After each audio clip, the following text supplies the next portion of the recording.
What's good? It's Woog. I wanted to give some very quick thoughts, kind of off the cuffs, like I don't have many notes with me, but there are a few fights that I just want to kind of give my initial thoughts and gut instinct on. Those fights are Jake Paul versus Julio Cesar Chavez Jr., Canelo versus Crawford, Edgar Berlanga versus Hamza Sheeraz. I was very surprised that they made that fight. Shakur Stevenson versus William Zepeda, Manny Pacquiao versus Mario Barrios. And even though this fight isn't made, it had kind of been floated around. Teofimo Lopez seems to want it, but Boots Ennis versus Teofimo Lopez. In another video, we'll get to Alberto Puello versus Subriel Matias, which I also think is a really interesting matchup. But let's just get right into it. Again, I want to be quick with this, want to give my initial thoughts and kind of who I'm leaning and how I think they're going to win. With Jake Paul versus Chavez Jr., a lot of people are critical of this matchmaking, but a lot of people are actually giving this matchmaking some credit. I think that this is a significant step up for Jake Paul. Like, this isn't 40-something-year-old Anderson Silva, like high 40s Anderson Silva, although, ironically, Anderson Silva beat Julio Cesar Chavez Jr. a few years ago in a boxing match, and I'm going to come back to that. But this isn't Tyron Woodley, Ben Askren, Nate Diaz, Mike Perry. There have only been a few actual boxers that Jake Paul has fought. It was Ryan Borland, Andre August, and Tommy Fury. That's the one that Jake Paul lost via decision. And you could add Anderson Silva since he had a few professional fights. Julio Cesar Chavez Jr. is not yet 40, so he's 39. He's close to 40, but he's a former middleweight champion. This isn't like a nearly 60-year-old Mike Tyson. This is a 39-year-old Julio Cesar Chavez Jr., former middleweight champion. His best win was probably against Andy Lee. His first loss was to Sergio Martinez, another former champion, but he hurt Sergio Martinez late in that fight, almost stopped Martinez, almost basically came from behind, rallied back, and saved the day. But he lost that fight, his first loss again. And then I think it was kind of downhill from there because he fought this guy, Brian Vera, a pretty good fighter, not a great fighter, but he started fighting these fights. By the way, I thought that Brian Vera should have won that first fight against Chavez Jr., but they fought twice. And what started to happen was Chavez Jr. would schedule a fight. He would be way overweight. They would renegotiate where the fight is to be fought at. We've seen that recently, right? With Ryan Garcia versus Devin Haney. So Chavez Jr. started to blow weight kind of consistently where they would schedule it, but the fight would end up taking place at another weight because of Chavez Jr.'s lack of discipline. I kind of looked at that as being the beginning of the end, and even that was more than 10 years ago. We're talking like 2014 there. So after those back-to-back fights where Chavez Jr. was awarded the win for both of those fights, again, in the first fight, I thought that Vera should have won, but I thought Chavez Jr. won the rematch, even though he blew weight there as well. Then he goes up to light heavyweight because he goes from 160 to 168. Now he can't even make 168, so he's up at 175, fighting Andres Fonfara, the guy who later on, years later, would get upset by a then unknown Joe Smith Jr. But Andres Fonfara, outboxed Chavez Jr. throughout the fight and then stopped him in the 9th round. So that was Chavez Jr.'s second loss. And again, that one was a stoppage. His loss to Sergio Martinez was via decision. So it's pretty much been mostly downhill from there. Very unreliable, super disappointing performances, quit on the stool like multiple times. He looked pretty good in the first round against Daniel Jacobs, but then lost a few rounds later. So he's one of the biggest crash outs just in terms of how far you dip, how quickly you dip in reputation and in your performance ability. So that's what makes this Jake Paul versus actual boxer, recent professional boxer, Chavez Jr. kind of interesting. Now, again, Chavez Jr. had his best days at middleweight. He was pretty good at 168, but unreliable, wasn't really making the weight officially. Then he was basically outmatched at 175. He just isn't that big. He was a big middleweight, but he's not a light heavyweight. Jake Paul is much bigger naturally than Chavez Jr. So I look at that as even kind of tilting the scales. Like Tyron Woodley fought his MMA career at 170. Anderson Silva fought his at 185. Chavez Jr. again, 160, 168. And again, a few years ago, and I can't get this one out of my head, he got outboxed, at least officially, by Anderson Silva, the same Anderson Silva that fought a competitive fight with Jake Paul but got dropped late. Jake Paul edged the decision against the Spider. Silva, my favorite mixed martial artist of all time. I look at him as being the greatest mixed martial artist striker of all time. And he's a pretty proficient boxer for being an MMA fighter. But Jake Paul beat him, and Anderson Silva, beat Chavez Jr. Again, I just can't get that out of my head. So every time I want to pick Chavez Jr., I'm reminded of that. And he was coming forward on Silva too. Silva was just fighting mostly from a southpaw stance, kind of counterpunching and moving effectively. I think Jake Paul wins this one. Yes, again, on paper, this is one of his most credible matchups, but there are different things that I can't rely on or trust Chavez Jr. And I think that when the going gets tough, I just don't see him at this stage. I mean, again, he's 10 plus years removed from his prime. I don't see him being able to kick it into a higher gear. Now, he's fought somewhat recently against Uriah Hall, another mixed martial artist who spent his career not at cruiserweight where this one's going to be fought, but at 185. And Uriah Hall, who barely threw punches against Chavez Jr., was able to go the 6-round distance. So if Chavez Jr. wasn't able to apply the vice grips and get Uriah Hall, a 185 pounder, out of there, I don't think he's going to have success against Jake Paul. I think Jake Paul beats Uriah Hall. I wouldn't be surprised if Jake Paul dropped Uriah Hall. I mean, Uriah Hall got outboxed in an MMA fight, but got outboxed badly by Sean Strickland. And again, Uriah Hall went the 6-round distance against Chavez Jr. So yeah, I'm leaning Jake Paul via decision against Chavez Jr. But again, I am not mad at the matchmaking there. That is a credible matchup, much more credible than a nearly 60-year-old Mike Tyson, but I get it. The bag was too big to ignore there. But I look at this as being a much more dangerous fight than Nate Diaz or any of the other mixed martial artists, even though, again, Anderson Silva beat Chavez Jr. I just hope that Chavez Jr. comes prepared, that he takes this seriously, that he works out and is in good condition, because he can make this a very competitive and interesting fight, and maybe even beat Jake Paul. But I just see the youth on Jake Paul's side. I see the activity on Jake Paul's side. I see the seriousness on Jake Paul's side, even though it's Chavez Jr. who's got the elite level experience. That was so long ago. We've seen so much, I mean, just disappointment after disappointment from Chavez Jr. since that. So yeah, I'm going Jake Paul via decision there. Now, I will do a full preview as I watch more tape and study and stuff like that. I will do a full preview. That's just what my gut is telling me now. Now, on to Canelo versus Crawford. You know, there was a time I was picking Crawford, and I thought that Crawford, you know, when boxers let their punches go in exchanges, it's often rock, paper, scissors. You throw this, I throw this, or you throw this, I counter with this.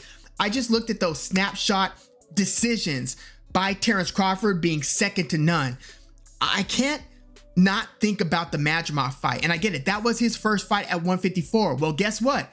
This is going to be his first fight at 168, and it's against Canelo Alvarez. Now, lucky for Terence Crawford, Canelo isn't high volume, nor is he high movement activity. Remember, Majimov was foot feinting and hand feinting like that whole fight. Made things very awkward for Terence Crawford.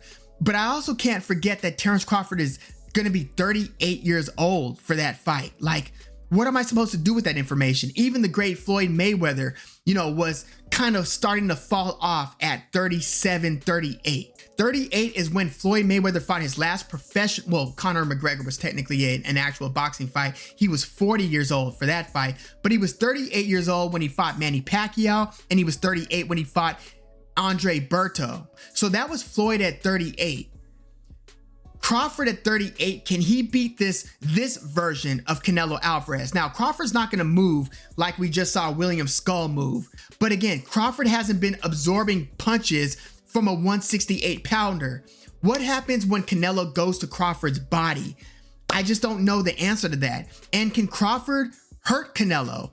Because if he can't hurt Canelo, do you see Crawford, again, at 38, moving around just enough to kind of out tit for tat, out box Canelo Alvarez over the course of 12 rounds without Canelo stepping on the gas and doing something about it.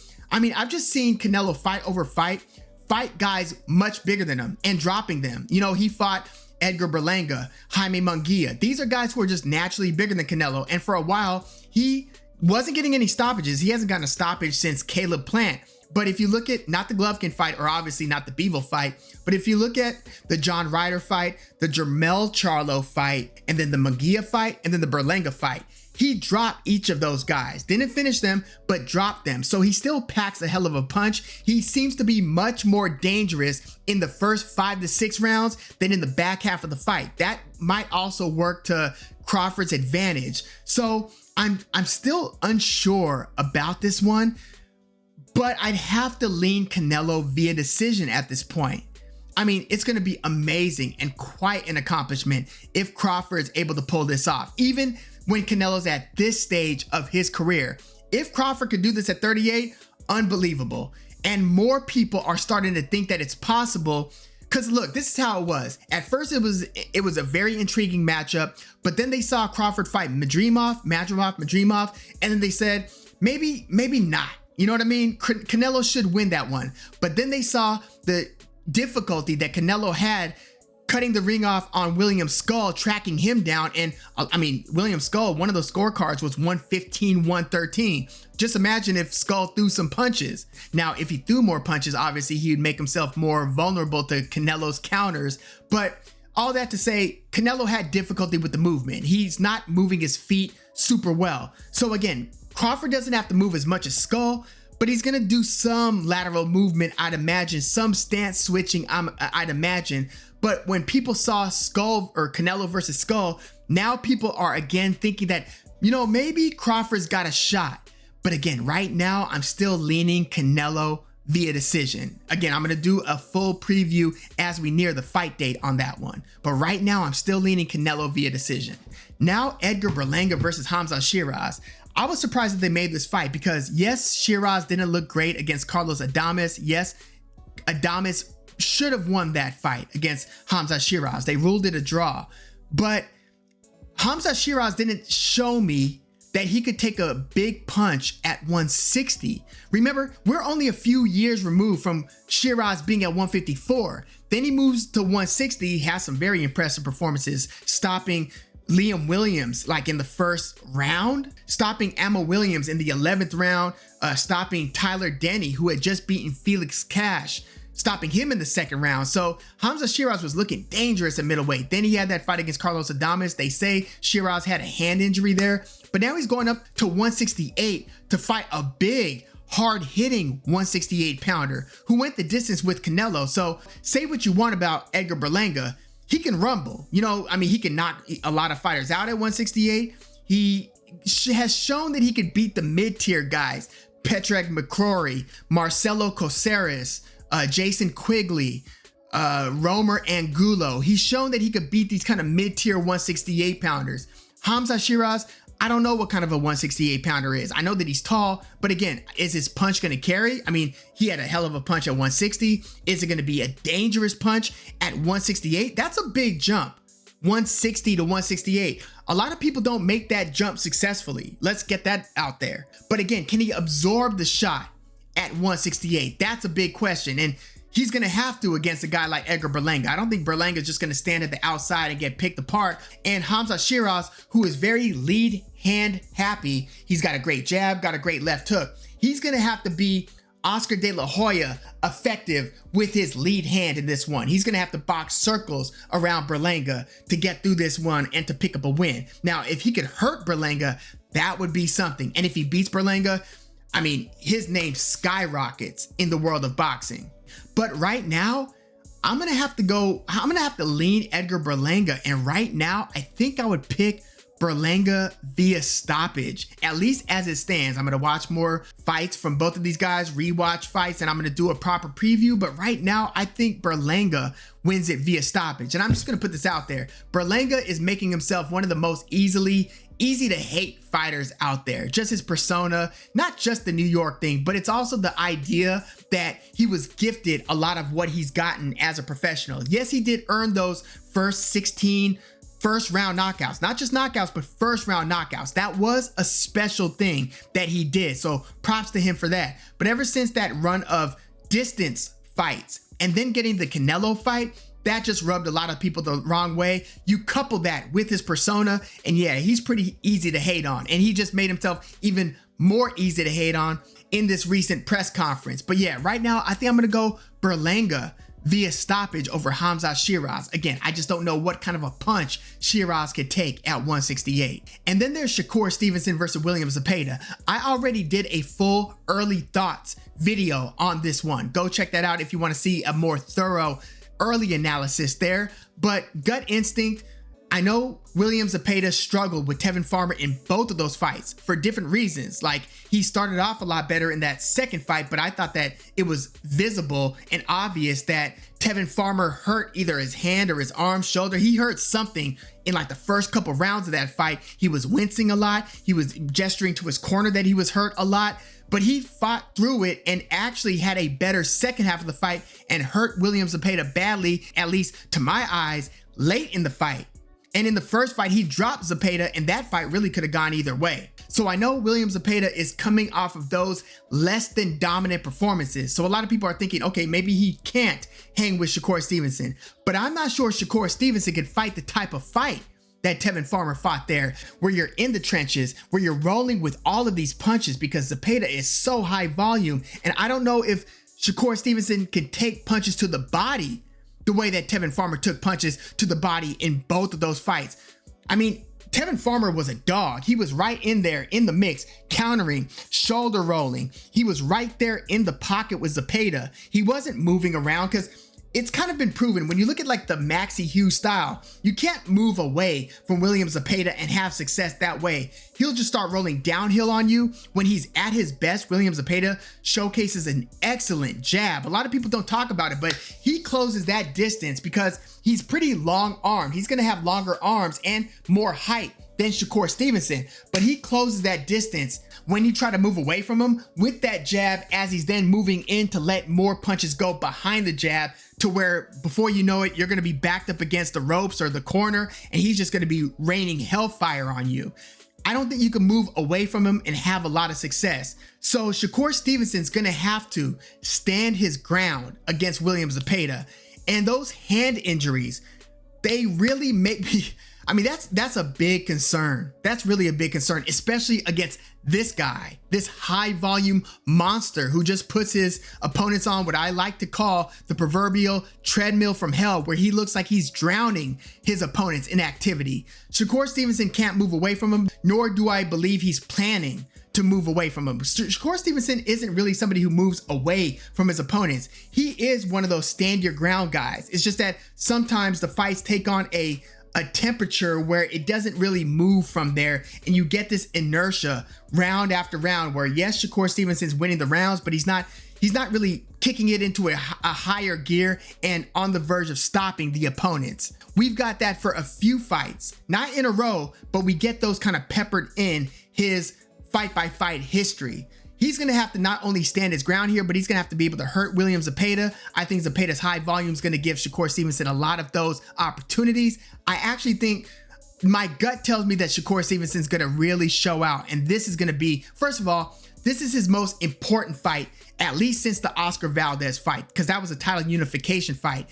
This isn't, Shakur Stevenson is the champ coming in here, but reputation and performance by performance wise, this might be his best opponent to date. So this is a very important fight. I think that Shakur Stevenson is actually going to shine. I think that he's going to stop William Zepeda. I think he's going to mix up the attack high and low. I think that he's going to take some shots in the first couple of rounds. You can't fight William Zepeda and not be taking some shots. But before you know it, I think he's going to start timing Zepeda. I think he's going to start using some of those high volume Zepeda coming down the hill opportunities to hit Zepeda coming in. And I think that he's actually going to put a beating on Zepeda. I think he's going to stop Zepeda here, because I don't see, once he starts hitting Zepeda cleanly, and Zepeda's been hurt against multiple guys. I mean, Zepeda struggled like earlier against, what was it, Rene Alvarado?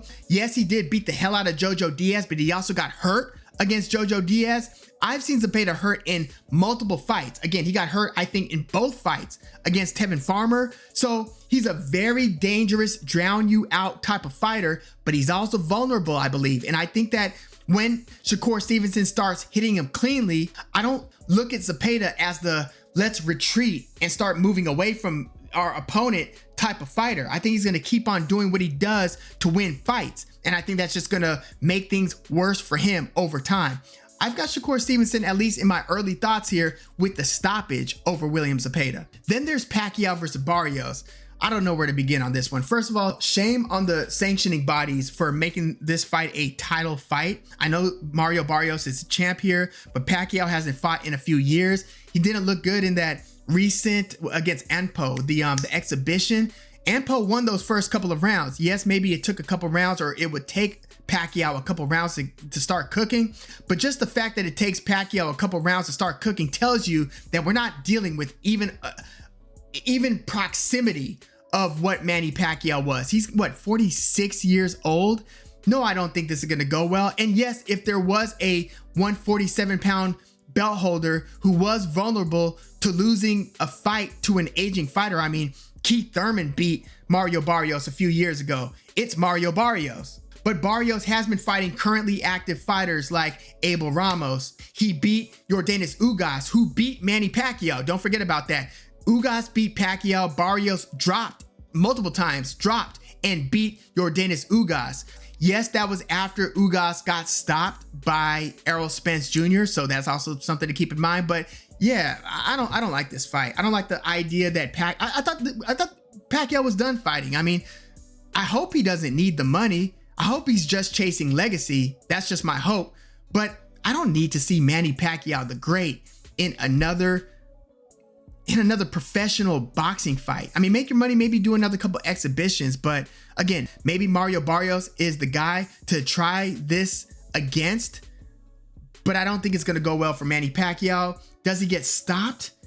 I hope not. I hope not. I really hope this isn't like Ali, Trevor Berbick, or Sugar Ray Leonard versus Hector Camacho in his final fight. And Mauricio Suleiman, who's sanctioning this fight, is defending his decision by saying, well, my dad back in the day, sanctioned a controversial, at the time, Marvin Hagler versus Sugar Ray Leonard fight, ended up becoming a historic fight.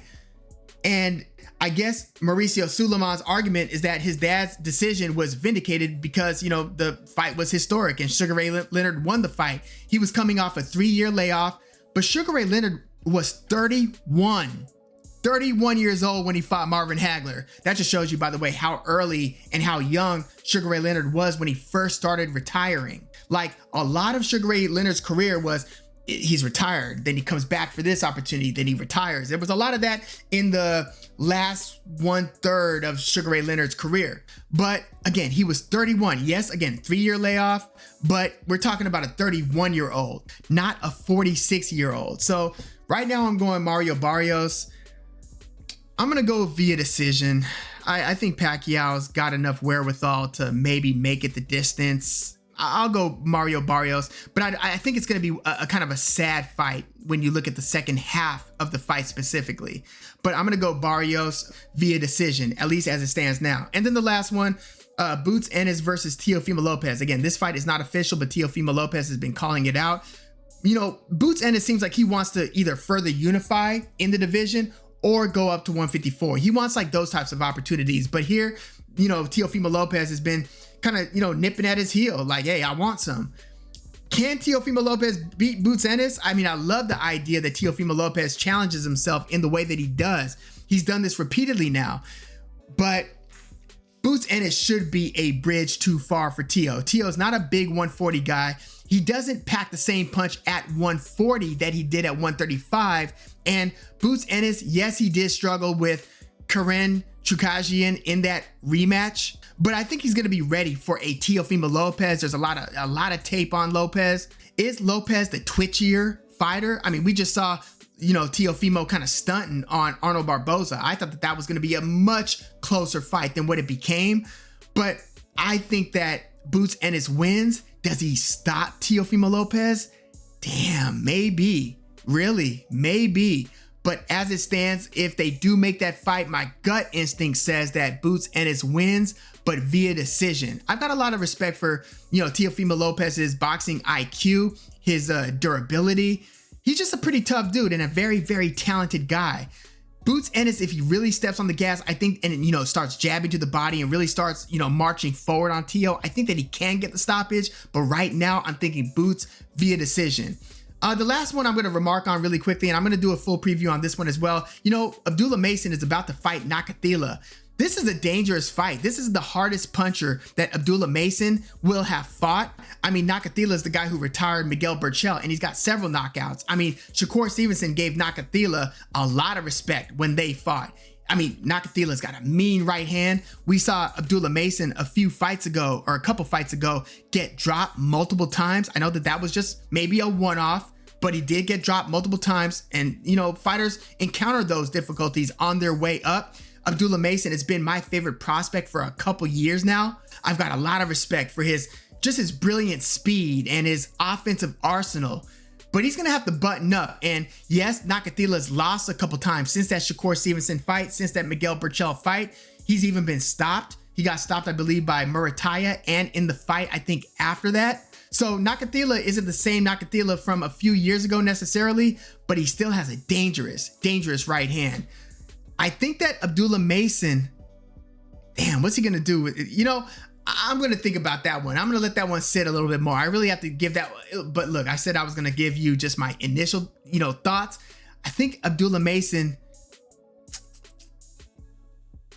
damn, I think Abdullah Mason wins, but via decision. I think he's going to have to be careful in that one. And I think that he might be, it was recent that he got dropped multiple times, but right now I would say Abdullah Mason, but not via sensational stoppage like he gets in most of his fights. I think that he probably beats Nakathila via decision. But yeah, let me know your thoughts on all these fights. Again, the ones that I just covered really quickly with my gut instinct, I'm going to do full previews on all of these, was Jake Paul versus Julio Cesar Chavez Jr., Canelo Alvarez versus Terrence Crawford, Edgar Berlanga versus Hamza Sheeraz, Shakur Stevenson versus William Zepeda, Manny Pacquiao versus Mario Barrios, and Boots Ennis versus Teofimo Lopez. Again, that one's not made. And then I just gave some thoughts on Abdullah Mason versus Jeremiah Nakathila. But yeah, let me know your thoughts, gut instinct, who are you going and how in these fights in the comments. Like the video, subscribe to the channel if you are into the fight talk. I'm Woog. Thanks for tuning in.